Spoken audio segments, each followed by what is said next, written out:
When the King's Speech mentioned the Remediation Bill, a lot of people assumed it was more of the same, just another tweak. But actually, some of this genuinely will change things. And while gaps remain, you really need to know what's shifted here. So, what's fundamentally different?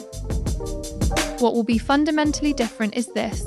For the first time, landlords and building owners with unsafe cladding will have a legal duty to fix it.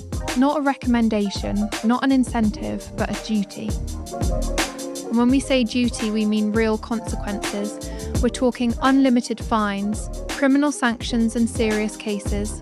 That's significant. The regulator's got powers now too. If a remediation programme stalls, they can step in, complete the works and bill the building owner directly. That's never been possible before. But here's what hasn't been widely reported, and it matters quite a lot to us. The bill now requires a consistent, standardised method for assessing external walls. Think about that for a second. Before this, you could have two different assessors look at the same building and reach completely different conclusions. Years of inconsistency. Now, that changes. The methodology we've been using for years, PAS 9980, has effectively been written into law. That's a big shift. So let's talk timelines. The statutory deadline is the end of 2029. And being honest, it sounds further away than it is. A well-managed remediation programme takes years. You've got surveys, you've got strategy, procurement, the actual works, sign-off. Even when everything runs smoothly, it's still a multi-year process. If you don't have an active assessment programme underway by the end of this year, you're already at the back of the queue. And right now, the supply chain is tight, materials are scarce, labour is scarce.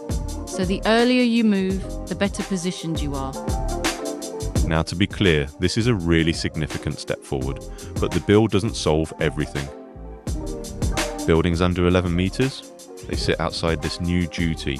Internal defects, fire doors, compartmentation, those aren't covered here, and not all leaseholders are protected. This is progress, real progress, but it's not the finish line. So here's the question you need to ask yourself right now. If you manage, own, or are responsible for a residential building, is your fire risk assessment up to date? And are you ready to get a remediation programme in motion? If the answer to either of those is no, that's where you start. We've published a full analysis in the Insights section on our website. Follow us on LinkedIn for the latest insights and updates from Dala Group. Or if you'd rather have a conversation with someone who knows this inside out, give us a call on 02 381 551 000.